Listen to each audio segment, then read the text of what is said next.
Hi friends, welcome to our channel. இன்றைக்கி என்ன வீடியோன்னு பார்த்தீங்கன்னா, இது ஒரு day in my life video தான். ஆனால் இது வந்து என்னோடய பாட்டி வீட்டில் நான் பண்ணுறது எல்லாமே உங்கள்கிட்ட காமிக்க போகிறேன். ஸோ எங்கள் பாட்டி வீட்டுக்கு நாங்கள் ஒரு லீவ்னால ஒரு நாள் போயிருந்தோம். ஸோ அதுதான் உங்கள்கிட்ட காமிக்க போகிறேன். இது வந்து எங்கள் வீட்டிலே காலையிலே சாப்பிட்டுட்டு போயிட்டோம்.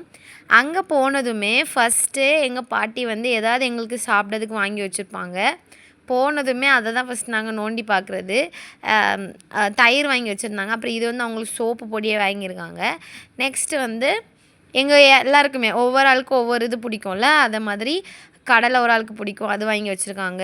அப்புறம் எல்லாமே கொஞ்சம் தான் வாங்குவாங்க. ஏன்னா அதுக்கப்புறம் நாங்கள் அதுக்கப்புறம் போய் வாங்கிப்போம். ஸோ அதனால் ஃபஸ்ட்டு இவங்க இப்படி குட்டி கிராமம் அது. ஸோ குட்டி குட்டியாக எல்லாமே எங்களுக்கு வாங்கி வச்சுப்பாங்க. சீவல், அதுக்கப்புறம் இந்த பன் எனக்கு ரொம்ப ரொம்ப பிடிக்கும். பாருங்கள், அப்போமே அதை வீடியோ காமிச்சிட்டு வைக்கணும்னு நினச்சேன். ஆனால் எனக்கு ஆர்வம் பொறுக்கல. ஸோ எடுத்து வாயில் போட்டேன். நெக்ஸ்ட் வந்து இது வந்து என்னென்னு பார்த்தீங்கன்னா ஓமப்பொடி.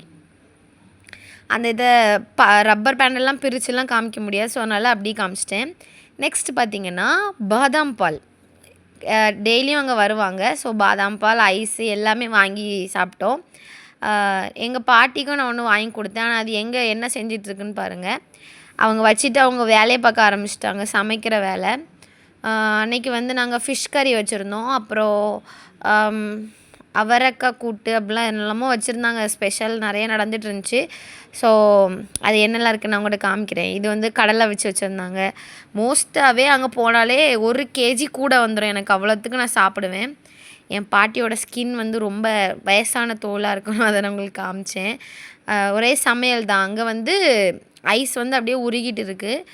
அடுத்து பார்த்திங்கன்னா காப்பி. இது வந்து கருப்பட்டி காப்பி போட்டு வைப்பாங்க.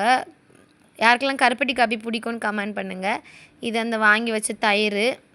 என்னோடய பாதாமும் கூலிங் போயிட்டே இருக்குது. நான் இனி அதை அப்படியே குடிச்சிருவேன். மோஸ்ட்டாக பாட்டி வீட்டுக்கு வந்தாலே சாப்பிட்டுட்டே தான் இருப்பேன். ஏதாவது சாப்பிட்றதுக்கு வாங்கி தந்துகிட்டே இருப்பாங்க. அப்புறம் இதான் என்னோடய பாட்டி வீட்டோட அவுட்லுக். இங்கே தான் வந்து கேஸ் ஏதாவது ப்ராப்ளம்னா விறகு அடுப்பு இங்கே வச்சு யூஸ் பண்ணிப்பாங்க.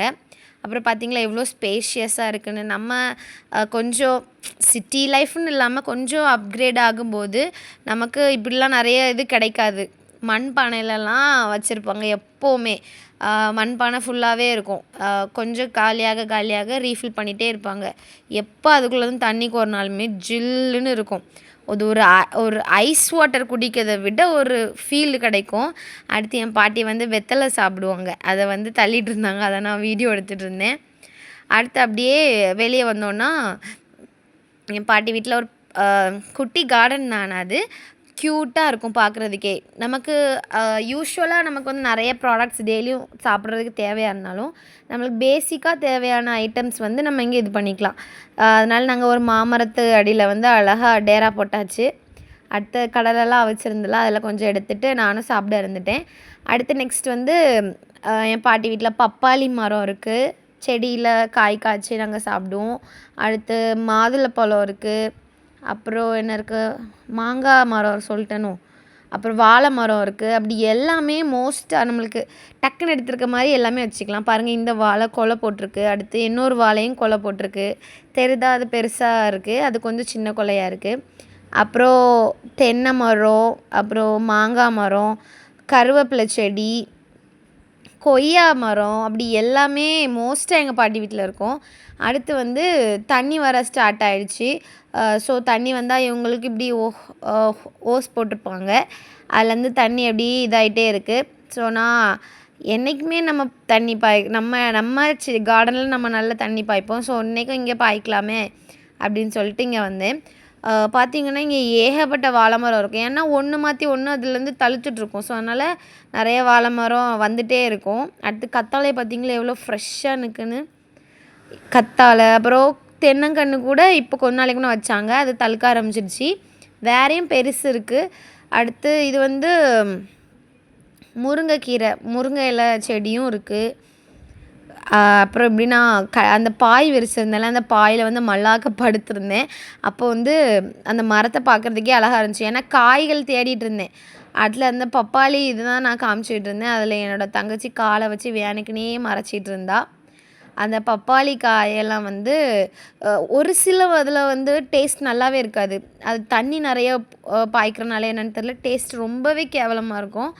சில ஃப்ரூட்ஸ் வந்து ரொம்ப இனிப்பாக இருக்கும். அது அந்த ஒரு சில மரங்களை பொறுத்து. நான் அப்படியே கீழே படுத்திருந்து அப்படியே காய்களை தேடிட்டே இருந்தேன். என் கண்ணுக்கு கொஞ்ச நேரமாக ஒரு காயுமே படவே இல்லை. அதுக்கப்புறம் தான் ஃபைனலாக நான் ஒரு காயை கண்டுபிடிச்சேன். உங்களுக்கு தெரியுதுன்னு நினைக்கிறேன். என்னோடய கையை நான் இப்போ லைட்டாக அதில் கொண்டு காமிப்பேன் பாருங்கள்.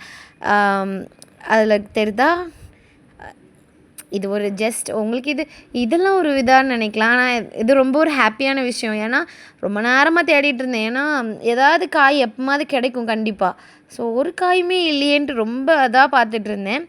அதில் எனக்கு கரெக்டாக ஒன்று கிடச்சிச்சு. நெக்ஸ்ட்டு வந்து லைட்டாக அடுத்து ரவுண்டு போகலாமே. இவ்வளோத்தையும் நான் எடுத்தேன்னா கடைசியில் நான் சாப்பிட்ற வீடியோவை நான் எடுக்கவே இல்லை. எல்லோரும் அப்படியே ஒன்றா சேர்ந்து அப்படியே சாப்பாடு போட்டுட்டு வந்து இருந்ததும் சாப்பாடு வீடியோவை நான் எடுக்கவே இல்லை. சொன்னேன்ல ஃபிஷ் கறி, அப்புறம் அவரைக்காய் கூட்டு அப்படி நிறைய வெரைட்டியாக வச்சுருந்தாங்க. அதெல்லாம் தான் சாப்பிட்டேன்.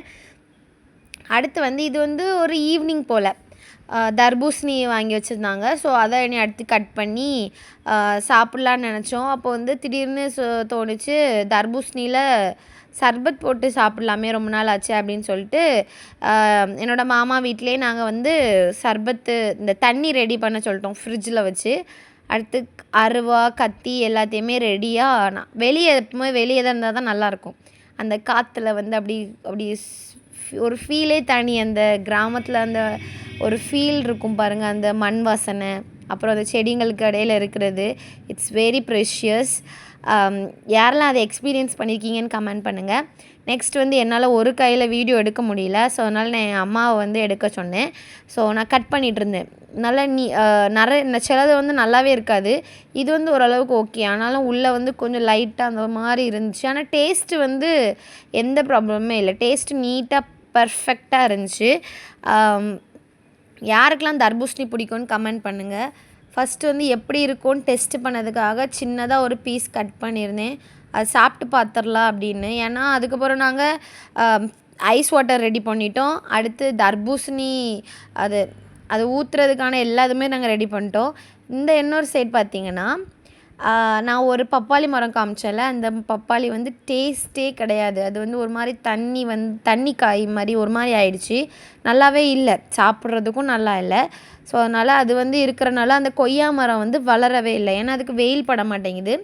ஸோ அதனால் அதை அன்றைக்கி கட் பண்ணிடலாம் அப்படின்னு சொல்லிட்டு நாங்கள் எல்லோரும், என்னோடய தங்கச்சி, என்னோடய கசின்ஸ் எல்லோரும் சேர்ந்து அதை சரிச்சே இது பண்ணிட்டோம். நீங்கள் நினைக்கலாம் என்னதான் இருந்தாலும் செடியை வளர்க்கலாமே அப்படின்னு. அந்த செடியை பாருங்கள், நிறைய வந்து அந்த ஒயிட் இது வந்து ஏதோ பூச்சி மாதிரி வர ஆரம்பிச்சிடுச்சு. நிறையவே அது ஸ்ப்ரெட் ஆக ஆரம்பிச்சிடுச்சு. அப்புறம் அது கீழே விழுறது, நம்ம அங்கே நடக்கும்போது மேலே பறக்கிறது, அப்புறம் அந்த கொய்யா செடியில் அது ஸ்ப்ரெட் ஆகிட்டுருக்கு. ஸோ அது வந்து வேஸ்ட்டு தான், எப்படியுமே வேஸ்ட்டு தான். அதனால தான் நாங்கள் கட் பண்ணோம். மற்றபடி இருக்கட்டுன்னு தான் நினச்சோம். அடுத்து வந்து ஒரு பீஸ் சாப்பிட்டு பார்த்தாச்சு, நல்லா இருக்குன்னு தெரிஞ்சதும் நாங்கள் இனி கட் பண்ண ஆரம்பிச்சிட்டோம். இப்படி வந்து இப்போ வந்து ரம்ஜான் இது நடந்துகிட்ருக்கு. நோன்பு எல்லோரும் வச்சிட்ருப்பாங்க. அதில் நிறைய பேர் வந்து இஃப்தாருக்கு, அப்புறம் சகருக்கெலாம் ஃபுட் ரெடி பண்ணுவாங்கல்ல, அதில் வந்து மெயினாக வந்து இந்த ஃப்ரூட்ஸ் எல்லாம் நிறைய போடுவாங்க. கஸ்டர்ட்லாம் பண்ணுவாங்க. அப்புறம் நிறைய பேர் வந்து ஃப்ரூட் ஜூஸ் பண்ணுவாங்க, சர்பத் போட்டு குடிப்பாங்க. அதை பார்த்து எனக்கு வந்து ரொம்ப இம்ப்ரெஸ் ஆனேன். மோஸ்ட்டாகவே எனக்கு இந்த ரமலான் நோன்பு வீடியோவே எனக்கு ரொம்ப பிடிக்கும். ஸோ என்றைக்கா ஒரு நாள் நோன்பு இருக்கணும்னு ஆசைப்பட்டிருக்கேன். ஆனால் அதுக்கான வாய்ப்பு எனக்கு அமைஞ்சதே இல்லை. அந்த ஃபாஸ்டிங் இருக்கணும், கரெக்டாக அதை நான் ஃபாலோ பண்ணுறேன்னா எனக்கு கைட் பண்ணுறதுக்கு அந்த முஸ்லீம் ஃப்ரெண்ட்ஸ் அப்படி யாருமே இல்லை. நீங்கள் ஏதாவது எனக்கு முஸ்லீம் ஃப்ரெண்ட்ஸ் இதில் இருந்தீங்கன்னா, என்னோடய யூடியூப்பில் என்னோடய ஃப்ரெண்ட்ஸ் இருந்தீங்கன்னா எனக்கு வந்து அதை சொல்லுங்கள் எப்படிலாம் பண்ணணுன்னு. அப்படின்னா நான் அதை ட்ரை பண்ணுவேன். ஏன்னா எனக்கு அதை பற்றி ஒரு ஐடியா கிடையாது. இப்படி வீடியோஸ் பார்த்துருக்கேன், அவங்க ஏதோ சொல்லுவாங்க, அதெல்லாம் கேள்விப்பட்டிருக்கேன். பட் ஆனால் இப்படி தான் பண்ணணும்னு எனக்கு நீங்கள் கண்டிப்பாக கைட் பண்ணுங்கள். நான் கண்டிப்பாக நெக்ஸ்ட் இயர் பண்ண முடியாது. நெக்ஸ்ட் இயர் வந்து கண்டிப்பாக நான் வந்து அதை நோன்பு இருக்க ட்ரை பண்ணுவேன். அடுத்து வந்து நான் கட் பண்ண ஆரம்பிச்சிட்டேன். இதெல்லாம் வந்து ஃபஸ்ட்டு உள்ளே இருக்கிறது வந்து எடுத்துட்டேன். அடுத்து உள்ளே போக போக டெப்த்து இதாக எனக்கு இதை கட் பண்ணவே முடியல. ஸோ அதனால் லைட்டாக அதை குட்டி குட்டியாக கட் பண்ணிவிட்டு இது பண்ணால் உள்ளே நல்லா போகுது. ஸோ நல்லா அப்படி பண்ணிட்டேன். எங்களுக்கு இப்போ என்ன ஆயிடுச்சுன்னா, பழம் சின்னதாயிடுச்சு, ஆட்கள் கூட்டம் அதிகமாயிடுச்சு. நான், என்னோடய தங்கச்சி, அம்மா, அப்புறம் பாட்டி, அப்பா வேலைக்கு போயிட்டாங்க. அப்புறம் மாமா, என்னோடய கசின்ஸ் எல்லோரும் சேர்ந்தனால எங்களுக்கு பழம் வந்து சைஸ் கம்மியாயிடுச்சு. பத்தவே இல்ல.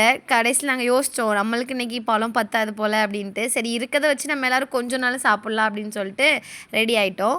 அடுத்து வந்து இந்த பழத்த வந்து குத்தணும். தெரியும்னு நினைக்கிறேன் எல்லாருக்கும். அது வந்து அப்படி குத்திட்டே இருந்தா வந்து நல்ல குட்டி அப்படி எப்படி சொல்கிறது, கொல கொலன்னு ஆகும்ல, அந்த மாதிரி ஆகும்.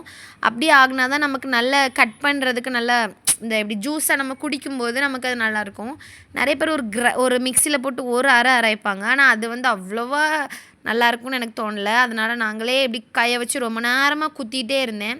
அப்படி குத்திகிட்டே இருக்கும்போது கூட நிறைய கொஞ்சம் கொஞ்சம் வெளியே சிந்திச்சு. பட் ஓகே, இருந்தாலும் நம்ம ஹேண்ட்மேடாக பண்ணது மாதிரி வருமா, அதனால் நான் குத்திகிட்டே இருந்தேன். அப்புறம்தான் கப்பை வச்சு குத்துற ஐடியா ஒன்று கிடச்சிச்சு. அதை வச்சு குத்தினோம். அடுத்து என்னோடய கசின் வந்து சர்பத் ஊற்றினாங்க. கொஞ்சம் அதிகமாகவே ஊற்றிட்டாங்க. டேஸ்ட் வந்து அல்டிமேட்டாக இருந்துச்சு, நல்ல டேஸ்ட்டாக இருந்துச்சு. ஏன்னா இனிப்பு நாங்கள் கொஞ்சம் அதிகமாகவே சேர்த்துட்டோம் அதனால். அடுத்து வந்து நான் ஐஸ் வாட்டர் வச்சோன்னு சொன்னேன்ல, அந்த ஐஸ் வாட்டரையும் நாங்கள் ஊற்றிட்டோம். பாருங்கள் எவ்வளோ ரெட்டாக சூப்பராக இருக்குது. அதுக்குள்ளே நாங்கள் டிஸ்ட்ரிபியூட் பண்ண ஆரம்பிச்சிட்டோம். எல்லாருக்குமே இந்த மாதிரி ஒரு கப் சைஸில் எல்லாருக்குமே கிடச்சிச்சு. எல்லாருக்குமே கரெக்டாக ஒரு கப், அந்த ஒரு கப்போடி கரெக்டாக ஃபினிஷ் ஆச்சு. அடுத்து பார்த்திங்கன்னா ஈவினிங் ஆகிடுச்சு, நாங்கள் கிளம்புற நேரம் ஆகிடுச்சு. எப்போவுமே வந்து தேங்காய் வந்து நாங்கள் அங்கே தான் எப்போவுமே போடுவோம். எங்கள் தோப்பில் உள்ள தேங்காவை அங்கே தான் வச்சுருப்போம். ஸோ அதனால் எப்பப்போல்லாம் எங்களுக்கு தேவை இருக்கோ அப்போல்லாம் நாங்கள் போய் எடுத்து உரிச்சிட்டு வந்துடுவோம்.